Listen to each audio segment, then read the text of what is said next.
Hello there, people of the internet. Interesting discussion for you guys. I'm sure a lot of you guys are going to disagree with what I'm talking about here, but whenever it comes to topics like this right here, your opinion matters a lot less than what is actually happening. So I've got a lot of friends all over the place, and I pay attention to the firepower that every single friend of mine has. And the ones that don't have guns. But the ones that do have guns, I pay attention to what kinds of guns they have, the ammunition that it takes, what it is that they do and do not like, etc., etc. And every single buddy that I have that I would consider to be buddy enough to maybe be up in arms with me in the event that something would happen, that we need some sort of reason or excuse to be up in arms. I will leave that as vague as I possibly can. But a lot of people have 223 and a lot of people have 9mm, but not everybody. Some people just don't like those cartridges. A lot of people got, say, 3030. A lot of people have 308. A lot of people, actually quite a few people, have 7mm 08, which is a round that I was not expecting to be as popular as it is. Anyway, basically everybody has their own mishmash of all sorts of different firearms that they've collected over the years, and they have their ammunition to go with those firearms. But one thing that literally everybody I know has is everybody has at least one thing chambered in 38 or 357. So that universal cartridge between us all could potentially be a Goldilocks area. Personally, I lean more towards using 5.56 for, so in event going on, something happens, I have my AR platform, then 5.56, and I got everything that I need set up for that. But in the long-term situation, if something were to happen in a long-term situation that went way beyond like us needing to have a rifle for defensive purposes and us needing to have a rifle for survival purposes, game gathering purposes, ranching purposes, farming purposes, getting rid of critters or pests, etc., etc., then that idea of firearms, ammunition, standardization suddenly becomes a lot more necessary among people who are the types of people to not have an AR in 5.56. Now, granted, you absolutely could still use rifles like this right here. This particular one is chambered in 38 Special / 357 Magnum. You could use this for a good number of different purposes, but I would definitely want the AR in 5.56 if I could have my choice. But not everybody decides to go that route. So the idea of having some sort of universal cartridge with everybody's different firearms is definitely something that is, well, it's a good idea.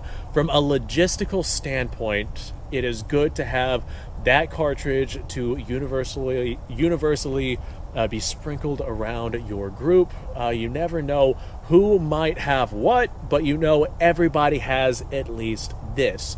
So at the bare minimum, having those cartridges available to sprinkle around the group and having the means to be able to reload those cartridges, 38 Special is one of the easiest cartridges to reload out there. But having the ability to be able to reload those cartridges for that universal group with their universal firearm chamberings, it's not a bad idea at all. Now, a lot of my buddies, they do have their ARs in 5.56. A lot of them are running 7.62 by 39. I got a bunch of guys that are running battle rifles in 308 or even a couple of Grands in 30-06. I know quite a few people who have that as their main go-to rifle. But everybody has at least a lever action or a revolver or something chambered in 38 Special or 357 Magnum. I don't know a single person that is a gun guy that has guns that I would consider to be like close enough of a friend to trust my life to in the event something goes down. I don't know a single person that does not have a 38. And that right there is just one of those ideas where it's like, all right, we all have 38s. That means we're all going to have 38 ammo. That is, you know, I mean, unless we all just want to agree on a standardized round, that right there is an already standardized round. That is a round that is already among us. We don't have to worry about going out and setting up and buying new stuff, etc., etc.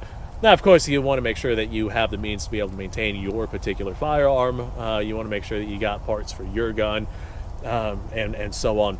Whenever it comes to standardization of firearms, especially if it's just random people who are not collaborating with one another but might come together in the event of a bad situation, the best you can get for that particular instance is a universal cartridge, and in this particular case that's going to be 38. Now, best case scenario, everybody agrees on a universal cartridge and a universal firearm. Like, we all want to go lever action, or we all want to go AR, or we all want to go AK, etc., etc. But in a real life situation where everybody is living their own separate lives, unless you are going to build yourself a team and collaborate with them on a standardized rifle with standardized parts and standardized cartridges, then odds are it's just going to be a bunch of random people with whatever it is that they have laying around. So the best you can hope for is a universal cartridge, and 38 Special seems to be that universal cartridge of what everybody is deciding to pick. So speaking of 38 Special, this isn't exactly a powerhouse of a cartridge, but it's definitely not something I would want to get hit by. You know what? Let's go ahead and turn our camera this way so y'all can actually see the gun, because I am a right-handed shooter. So I don't really have a means to be able to determine like the power of 38, so I'm just gonna do a very non-scientific test and shoot that water. This right here is 158 grain projectiles, and this is 38 Special. This is not 357 Magnum. Wow, that's still quite a bit, especially from a long rifle like this right here. So if everybody has rifles that are chambered in these, and they have the means to be able to reload the ammunition, or they have the means to be able to supply themselves and the people around them with ammunition, then yeah, that would be a pretty gosh darn good setup. Definitely a lot better of a setup than the dude in the group who's got the AR, and the other dude that's got the AK, and this dude over here has the M1A, and this dude over here has got the 30-06, etc., etc. I will take the standardization of a less powerful round over random assortments of more powerful rounds. A bunch of dudes with 38/357 lever actions, and they all have that 38/357 lever action. That is a really, really good setup. I'm going to try and hit that barrel all the way out there. It's at about 100 yards or so. Let me see if I can hit it. Nice, I nailed it. So 38 Special, not the deadliest cartridge at distances like that, but I've just proved that within 100 yards you can still hit your target, and odds are if you're going to be handling something with somebody, it's going to be within that 100 yard mark. It's going to be within yelling distance at least. So let me set this down. I'll grab another for y'all. Guess what I have that nobody else has in my little group of friends? The 3040 Krag. A lot of people have something like 30-06 or 308. Of course, I have both those rifles as well. So if I were to standardize on a cartridge with those guys, that might be the cartridge that we standardize on, versus something like 3040 Krag. This would not be one of the cartridges that we'd want to standardize on, simply because it's a very uncommon cartridge. Now, with me, 3040 Krag, actually I know one other person that has a 3040 Krag. Not sure if he shot it yet. I don't even know if he has ammo for it yet. But I know quite a few people who have 30-06 and 308. So if I were to decide to go with one of those other people that have that 30-06 or 308, like I said, that would be a much better option than me showing up with a 3040 Krag. Not a lot of people out there are going to be carrying this cartridge.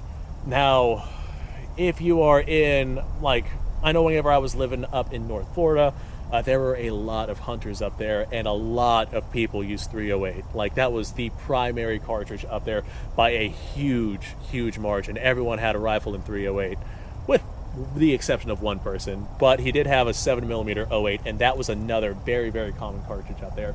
So either one of those would be rifles that would be adequate to standardize on. If I showed up anywhere up there with a 30-06 or a 308, odds are I'd be able to find people that I could standardize that cartridge with. But if I show up with this 3040 Krag, other than this one gentleman that I know who is, he's a collector like I am, he gets a lot of like unusual stuff. Not necessarily unusual stuff. I definitely get the way more unusual stuff than he does. But he gets a lot of old stuff that's not necessarily all that mainstream. If I could find a group of people like that, then maybe 3040 Craig might be a viable option. But for standardization, 30-06 would definitely be the better option. Now, 3040 Craig, for the area that we are in, this is Florida, 30-06, that's a lot of power, especially since you're not really going to be shooting past 100 yards if you're going to be in the jungles of Florida like we are around here. Now, if you're out in like the plains of the Midwest or something, that might be a different story. But 3040 Craig would be the better cartridge for an area like this, just because it's significantly less powerful and you don't need all the power of the 30-06 at the distances that you would normally be shooting at, especially if you're going to be using it for like survival and game and things like that, as opposed to like a combat situation. And let's face it, odds are in bad times we're going to be leaning more towards survival and hunting and whatnot versus going out and trying to fight each other. I still believe that most of the people, not all of them, but most of the people that are among the civilian population are good people.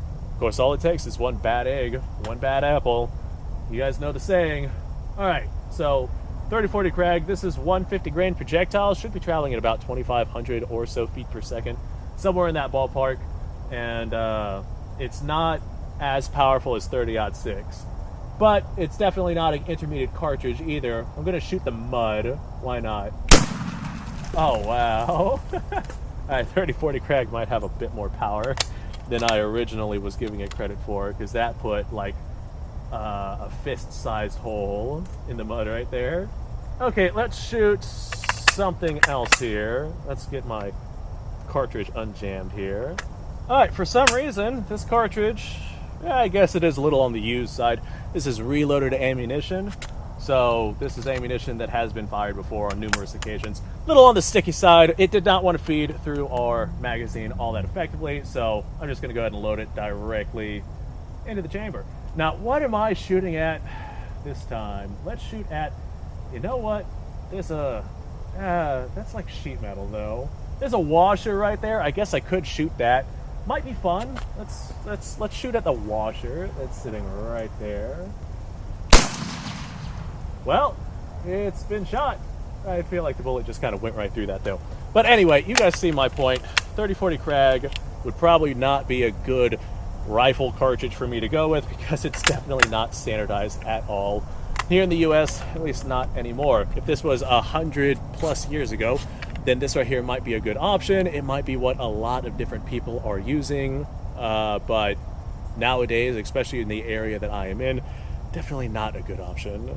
Okay, I think I've said my piece, and I think I've rambled on long enough. Thanks for watching, folks. Appreciate your time. Like, subscribe, share. Description below has a link to all sorts of stuff. Go check it out. You guys go off, have yourself a fantastic day. I'll see you guys in the next episode.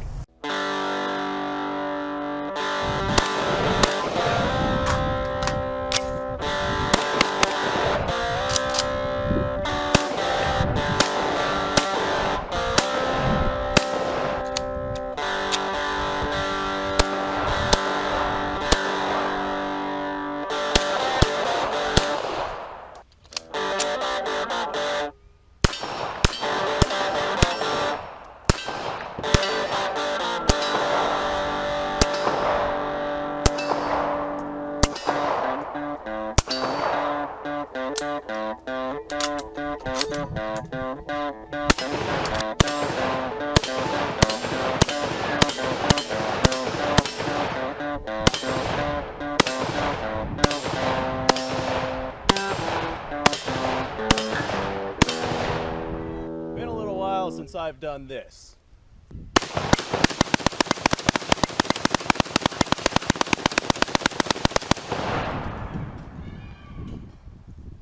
Bonnie and Clyde be damned.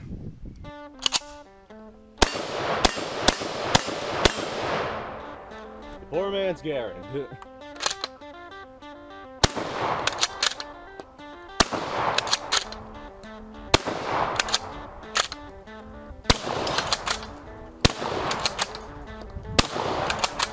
It's a shame that bolt-action shotguns aren't more mainstream.